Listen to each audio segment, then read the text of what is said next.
പുതിയ വീഡിയോയിലേക്ക് എല്ലാ കൂട്ടുകാർക്കും സ്വാഗതം. ഇനി ഞാൻ നിങ്ങളുമായി പങ്കുവെക്കുന്ന ഡെയിലി അപ്ഡേറ്റ്സിലെ ആദ്യത്തെ അപ്ഡേറ്റ് ദ ഷീൽഡ് എന്ന എക്കാലത്തെയും മികച്ച WWE ഗ്രൂപ്പിൻ്റെ റീയൂണിയനെ സംബന്ധിച്ച് ഷീൽഡിലെ അംഗമായ സെത്ത് റോളൻസ് കഴിഞ്ഞ കുറച്ച് ദിവസങ്ങൾക്ക് മുൻപ് കൊടുത്ത ഇൻ്റർവ്യൂവിലെ ചില വാചകങ്ങളെ സംബന്ധിച്ചാണ്, അദ്ദേഹത്തിൻ്റെ അഭിപ്രായങ്ങളെ സംബന്ധിച്ചാണ്.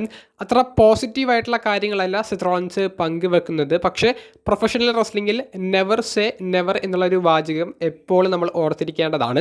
ആ ഒരു വാചകത്തെ സംബന്ധിച്ചും സെത്ത് റോളൻസ് ഇൻ്റർവ്യൂവിൽ വളരെ കൃത്യമായി ഓർമ്മിപ്പിക്കുന്നുണ്ട്. എന്നാലും ഇപ്പോഴത്തെ സിറ്റുവേഷനിൽ ദ ഷീൽഡിൻ്റെ റീയൂണിയനെ സംബന്ധിച്ച് എന്തെങ്കിലുമൊക്കെ ഒരു സാധ്യത ഉണ്ടോ എന്നുള്ളതിനെ സംബന്ധിച്ച് സെത്തിൻ്റെ അഭിപ്രായം ഇങ്ങനെയാണ്. ദ ഷീൽഡിൻ്റെ ഒരു റീയൂണിയൻ, റിങ്ങിൽ കയറി മത്സരിക്കാനൊന്നും നിലവിലൊരു റീയൂണിയന് സാധ്യതയില്ല. കാരണം ജോൺ മോക്സ്ലി അഥവാ ഡീൻ ആംബ്രോസ് AEWയിലാണ് വർക്ക് ചെയ്യുന്നത്. കൂടാതെ റോമൻ റീൻസുമായി തൻ്റെ ഇപ്പോഴത്തെ ഒരു പോക്ക് അത്ര സുഖകരമായിട്ടുള്ള രീതിയിലല്ല. ഡീൻ ആംബ്രോസ് തിരികെ വന്നാൽ പോലും റോമൻ റീൻസുമായിട്ടുള്ള തൻ്റെ സ്റ്റോറി, തൻ്റെ പ്രശ്നങ്ങൾ തീരാത്തത് കൊണ്ട് തന്നെ റോമനുമായിട്ടും ഡീൻ ആംബ്രോസുമായിട്ടും ഞങ്ങൾക്ക് ആ ഒരു ടീം റീയൂണിയൻ റിട്ടേൺ ചെയ്യിപ്പിക്കാൻ കുറച്ച് ബുദ്ധിമുട്ടുകളുണ്ട്. അത് സ്റ്റോറി പ്രകാരമുള്ള കാര്യത്തിലാണ്. K5 ഇവിടെ സെത്ത് റോളൻസ് ഉദ്ദേശിക്കുന്നത്. പക്ഷേ ഇനിയൊരു സാധ്യത അദ്ദേഹം കാണുന്നത് ദ ഷീൽഡ് എന്ന് പറയുന്ന ഗ്രൂപ്പിനെ ഹോൾ ഓഫ് ഫെയിമിലേക്ക് ഇൻഡക്റ്റ് ചെയ്യുന്ന ഒരു സമയത്താണ്. അത് ഇപ്പോഴൊന്നും പ്രതീക്ഷിക്കേണ്ട, ഒരു 8-9 കൊല്ലം കഴിഞ്ഞിട്ടുള്ള ഒരു കാര്യമാണ് സെത്ത് റോളൻസ് പറയുന്നത്. എന്തായാലും the shield hall of fame induct ആയിട്ട് വരും എന്നുള്ളത് 101% ഉറപ്പാണ്. ആ ഒരു സമയത്തുള്ള ഒരു റീയൂണിയനാണ് ഞാനൊരു സാധ്യത കാണുന്നത് എന്നാണ് സെത്ത് റോളൻസ് ഇൻ്റർവ്യൂവിൽ പറഞ്ഞിട്ടുള്ളത്. അതാണ് ഞാൻ തുടക്കത്തിലേ പറഞ്ഞത്. അത്ര പോസിറ്റീവായിട്ടുള്ള ഒരു കാര്യങ്ങളല്ല ദ ഷീൽഡിൻ്റെ റീയൂണിയനെ സംബന്ധിച്ച് നിലവിൽ സെത്ത് റോളൻസ് പങ്കുവെക്കുന്ന അഭിപ്രായം. അപ്പോൾ ഡീൻ ആംബ്രോസ് തിരികെ വന്നാൽ പോലും ദ ഷീൽഡിൻ്റെ ഒരു റീയൂണിയൻ ഒരു സാധ്യത സെത്ത് റോളൻസ് കാണുന്നില്ലെന്നാണ് അദ്ദേഹം പറയുന്നത്. നെവർ സേ നെവർ എന്നുള്ളതും സെത്ത് റോളൻസ് പറയുന്നുണ്ട്. അപ്പോൾ നിങ്ങൾക്ക് എന്ത് തോന്നുന്നു? ദ ഷീൽഡിൻ്റെ ഒരു റീയൂണിയൻ 2027 AEWയുമായിട്ടുള്ള ഒരു കോൺട്രാക്റ്റ് ജോൺ മോക്സ്ലി അഥവാ ഡീൻ ആംബ്രോസ് അവസാനിപ്പിച്ച് WWE വന്ന് ചെയ്യുമെന്ന് നിങ്ങൾക്ക് തോന്നുന്നുണ്ടോ? അത്തരത്തിലുള്ളൊരു മൊമെൻറ്റ് നമുക്ക് അടുത്ത വർഷം പ്രതീക്ഷിക്കാവുമോ? നിങ്ങളുടെ അഭിപ്രായം എന്താണെന്നുള്ളത് കമൻറ്റ് ബോക്സിൽ രേഖപ്പെടുത്തുക.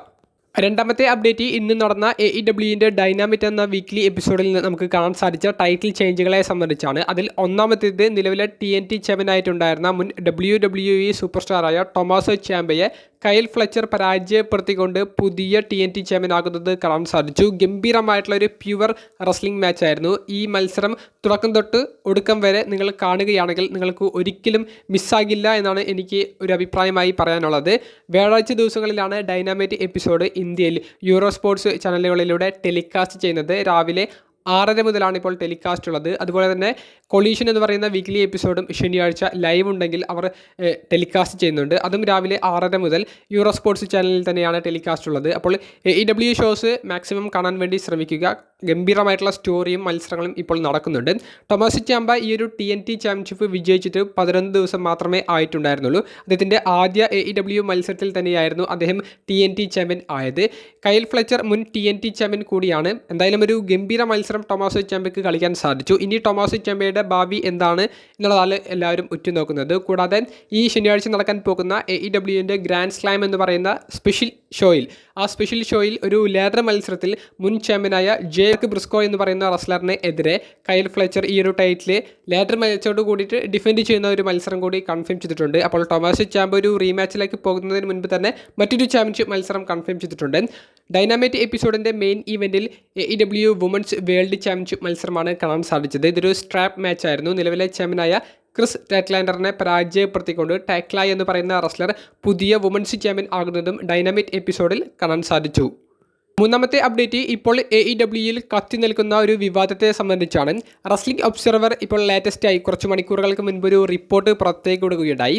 ഇന്നത്തെ ഡൈനാമൈറ്റ് എപ്പിസോഡിൽ യഥാർത്ഥത്തിൽ MJF, ബ്രോഡി കിങ് തുടങ്ങിയവരെ ഉൾക്കൊള്ളിച്ചുകൊണ്ടൊരു സെഗ്മെൻറ്റ് നടത്തേണ്ടതായിരുന്നു. കാരണം ഈ ശനിയാഴ്ച നടക്കാൻ പോകുന്ന ഓസ്ട്രേലിയയിൽ വെച്ചിട്ടുള്ള ഗ്രാൻഡ് സ്ലാം എന്ന് പറയുന്ന ഇവൻറ്റിൽ ഇരുവരും തമ്മിലുള്ള AEW world heavyweight championship മത്സരം നടക്കുന്നുണ്ട്. അതിൻ്റെ പ്രൊമോഷൻ്റെ ഭാഗമായിട്ടുള്ള ഒരു ഒരു സെഗ്മെൻ്റാണ് അവർ നടത്താൻ ഉദ്ദേശിച്ചത്. പക്ഷേ AEW അമേരിക്കയിൽ ടെലികാസ്റ്റ് ചെയ്യുന്ന വാർണർ ബ്രോസ് ഡിസ്കവറി എന്ന് പറയുന്ന നെറ്റ്വർക്ക് അവർ ഇടപെട്ട് ബ്രോഡി കിങ്ങിനെ ഈ ഒരു ഷോയിൽ നിന്ന് ഒഴിവാക്കി, ഡൈനാമൈറ്റ് എപ്പിസോഡിൽ നിന്ന്. കാരണം ICE എന്ന് പറയുന്ന ഇഷ്യൂസിനെ സംബന്ധിച്ചുള്ള ചാൻറ്റുകൾ കാണികളുടെ ഭാഗത്തു നിന്ന് വരാൻ സാധ്യതയുണ്ടെന്നും ആ ചാൻറ്റുകൾ കൂടുതൽ വരുന്നത് ബ്രോഡി കിങ് എന്ന് പറയുന്ന റെസ്ലറിനെ TV യിൽ കാണുന്ന സമയത്താണെന്നും പറഞ്ഞുകൊണ്ടാണ് വാർണർ ബ്രോസ് ഡിസ്കവറി AEW ഒഫീഷ്യൽസിനോട് ബ്രോഡി കിങ്ങിൻ്റെ സെഗ്മെൻറ്റ് ഒഴിവാക്കാൻ ആവശ്യപ്പെട്ടത്. തുടർന്ന് ടോണി ഗൻ ബ്രോഡി കിങ്ങിനെ ഒഴിവാക്കി. അമേരിക്കയിൽ നടക്കുന്ന കുടിയേറ്റങ്ങളെ സംബന്ധിച്ചും അതിനെതിരെ നടക്കുന്ന നടപടികളെ സംബന്ധിച്ചുമുള്ള ഇഷ്യൂസാണ് ഈ ICE എന്ന് പറയുന്ന ഇഷ്യൂസ്. അപ്പോൾ അതിനെതിരെയുള്ള ഒരു വലിയ രീതിയിലുള്ള ഒരു പ്രതിഷേധങ്ങൾ കാണികളുടെ ഇടയിൽ നിന്ന് ഉണ്ടാകുന്നുണ്ട്. അതിനെ വലിയ രീതിയിൽ ബ്രോഡി കിങ് സപ്പോർട്ട് ചെയ്യാറുമുണ്ട്.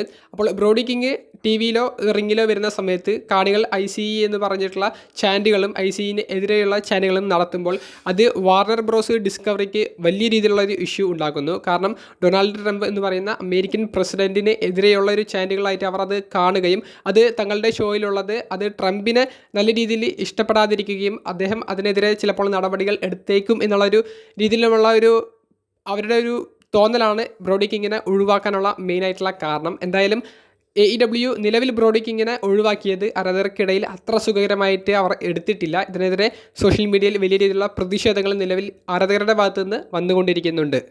ഏറ്റവും അവസാനമായി പങ്കുവെക്കാനുള്ളത് സാക്ഷാൽ ബ്രോക്ക് ലെസ്നറിനെ സംബന്ധിച്ചാണ്. ബ്രോക്ക് ലെസ്നറിനെ സംബന്ധിച്ച് ലേറ്റസ്റ്റ് ആയിട്ട് നമുക്ക് അറിയാൻ സാധിച്ചത് WWE ഒഫീഷ്യലായിട്ട് സ്ഥിരീകരിച്ചത് റോഡ് ടു റസൽമേനിയ സീസണാണ് ഇപ്പോൾ നടന്നുകൊണ്ടിരിക്കുന്നത്. അതിൻ്റെ ഭാഗമായി ഫെബ്രുവരി 24 അതായത് 2 ആഴ്ച കഴിഞ്ഞ് നടക്കാൻ പോകുന്ന റോ എപ്പിസോഡിൽ ബ്രോക്ക് ലെസ്നർ അപ്പിയറൻസ് നടത്തുന്നുണ്ട് എന്നുള്ളത് സ്ഥിരീകരിച്ചിട്ടുണ്ട്. അപ്പോൾ ബ്രോക്ക് ലെസ്നറിൻ്റെ അപ്പിയറൻസ് ഏത് റെസ്ലറിനെതിരെയുള്ള സ്റ്റോറിക്ക് വേണ്ടിയിട്ടാണ്, എന്തിനു വേണ്ടിയിട്ടാണ് എന്നൊന്നും അവർ സ്ഥിരീകരിച്ചിട്ടില്ല. പക്ഷേ ഒരു കാര്യം വ്യക്തമാണ്, ബ്രോക്ക് ലെസ്നറിൻ്റെ റസൽമേനിയ 42 മത്സരത്തിലെ അദ്ദേഹത്തിൻ്റെ എതിരാളി ആരാണെന്നുള്ളതിൻ്റെ ഏകദേശം ഒരു സൂചന നമുക്ക് ഈ റോ എപ്പിസോഡിൽ തന്നെ ലഭിക്കാൻ സാധ്യതയുണ്ട്. അതായത് ഫെബ്രുവരി 24 അപ്പോൾ ഈ ഒരു ന്യൂസൊക്കെ വരുന്നതിന് മുൻപ് മുൻ NXT ചാമ്പ്യനായ ഒബാഫെമി ബ്രോക്ക് ലെസ്നറിനെതിരെ ഒരു വെല്ലുവിളി പ്രഖ്യാപിച്ചിട്ടുണ്ടായിരുന്നു. അതായത് ബ്രോക്ക് ലെസ്നറിൻ്റെ റെസ്ലിംഗ് കരിയർ നമ്മൾ എടുത്തു നോക്കിയാൽ ബ്ലാക്ക് കളറുള്ള റെസ്ലേഴ്സ്, അങ്ങനെ ഞാനിങ്ങനെ വിവേചനപരമായി പറയുകയല്ല, ഒബാഫെമി പറഞ്ഞ അഭിപ്രായം പറയുകയാണ്. ബ്ലാക്ക് കളറുള്ള റെസ്ലേഴ്സിനെ ബ്രോക്ക് ലെസ്നർ എപ്പോഴും പരാജയപ്പെടുത്താറുണ്ട്. അതിലൊരു മാറ്റം സംഭവിച്ചിട്ടുള്ളത് ബോബി ലാഷ്ലിക്കെതിരെ മാത്രമാണ്. ബാക്കി ഇപ്പോൾ ബിഗി, ഒമാസ്, മാർക്ക് ഹെൻറി അങ്ങനെയുള്ള റെസ്ലേഴ്സിനൊക്കെ എടുത്ത് നോക്കിയാൽ ബ്രോക്ക് ലെസ്നർ അവരെയൊക്കെ പരാജയപ്പെടുത്തിയിട്ടുണ്ട്. അപ്പോൾ ഈ ഒബാഫെമി എന്ന് പറയുന്ന റെസ്ലറും ബ്ലാക്ക് കളറുള്ള ഒരു റെസ്ലറാണ്, അദ്ദേഹം ബ്ലാക്ക് റെസ്ലറാണ്. അപ്പോൾ തനിക്കെതിരെ വന്നാൽ ബ്രോക്കിനെ താൻ പരാജയപ്പെടുത്തുമെന്നുള്ള ഒരു വെല്ലുവിളിയാണ് ഒബാഫെമി പങ്കുവച്ചിരിക്കുന്നത്. ഓൾറെഡി റോയൽ റംബിളിൽ ഇരുവരും തമ്മിലുള്ള ഫേസ് ടു ഫേസ് സീക്വൻസും ഇരുവരും തമ്മിലുള്ള ഫൈറ്റുകളും ആരാധകർക്കിടയിൽ വലിയ രീതിയിൽ ആക്സെപ്റ്റ് ചെയ്തിട്ടുണ്ടായിരുന്നു. ഒബാഫെമി മെയിൻ റോസ്റ്ററിലേക്ക് വരുന്ന ഒരു സമയത്ത് തന്നെ ബ്രോക്കിനുള്ള ഒരു ഡ്രീം മാച്ചിൻ്റെ ഒരു സാധ്യതകളും ആരാധകർ ഇങ്ങനെ ചർച്ച ചെയ്തിട്ടുണ്ടായിരുന്നു. അപ്പോൾ ഒബാഫെമി വേഴ്സസ് ബ്രോക്ക് ലെസ്നർ തമ്മിലുള്ള മത്സരമാണ് റസൽമേനിയ 42 നടക്കാൻ പോകുന്നത് എന്നുള്ളതിൻ്റെ ഒരു സൂചനയാണോ ഒബാഫെമി വെല്ലുവിളിയിലൂടെ നടത്തിയിട്ടുള്ളത് എന്നുള്ളൊരു ചർച്ച നിലവിൽ റെസ്ലിംഗ് ലോകത്ത് ആരംഭം കുറിച്ചിട്ടുണ്ട്. ഒബാഫെമിയുടെ പേര് പറയുന്നത് പോലെ ഗുന്തർ എന്ന് പറയുന്ന പേരും ഇപ്പോൾ ഒരു റൂമേഴ്സിൽ കേൾക്കുന്നുണ്ട്. എന്താണെന്ന് വെച്ചാൽ ഗുന്തർ ഇപ്പോൾ ലെജൻഡ്സിനെതിരെയാണ് കൂടുതലും സ്റ്റോറി ചെയ്യുന്നത്. അപ്പോൾ റസൽമേനിയ 42 നമ്മൾ കുറച്ച് വർഷങ്ങളായിട്ട് കാത്തിരിക്കുന്ന ഒരു ഡ്രീം മാച്ചാണ് ബ്രോക്ക് വേഴ്സസ് ഗുന്തർ തമ്മിലുള്ള മത്സരം. ഗുന്തറിന് നിലവിൽ കൊടുക്കുന്ന ഒരു മെഗാ പുഷും ലെജൻഡ്സിനെതിരെയുള്ള ഒരു മത്സരങ്ങളുമൊക്കെ കൂട്ടിക്കഴിച്ച് നോക്കുമ്പോൾ ബ്രോക്കിനെതിരെ ഒരു മത്സരം റസൽമേനിയ 42 വരാൻ സാധ്യതയുണ്ട്. അപ്പോൾ നിങ്ങളുടെ അഭിപ്രായത്തിൽ വെല്ലുവിളി ഉന്നയിച്ച ഒബാഫെമിയാണോ, അത് ഇപ്പോൾ ലെജൻഡ്സിനെതിരെ മത്സരിച്ച് വലിയ വിജയങ്ങളൊക്കെ കരസ്ഥമാക്കി വരുന്ന ഗുന്തറാണോ ബ്രോക്കിൻ്റെ എതിരാളിയായിട്ട് റസൽമേനിയ 42 വരാൻ നിങ്ങൾ കാത്തിരിക്കുന്നത്? ഇവരിൽ ആരെയാണ് നിങ്ങൾ കൂടുതൽ സപ്പോർട്ട് ചെയ്യുക? നിങ്ങളുടെ അഭിപ്രായം കമൻറ്റ് ബോക്സിൽ രേഖപ്പെടുത്തുക. അതുപോലെ തന്നെ ഇവരിൽ ആരെങ്കിലും ബ്രോക്കിൻ്റെ എതിരാളിയായിട്ട് വന്നാൽ ബ്രോക്കിനെ പരാജയപ്പെടുത്താൻ സാധ്യതയുണ്ടോ? അതിനെ സംബന്ധിച്ചും അഭിപ്രായങ്ങൾ രേഖപ്പെടുത്തുക. അപ്പോൾ അടുത്തൊരു വീഡിയോയുമായി കാണുന്നത് വരെ ബൈ.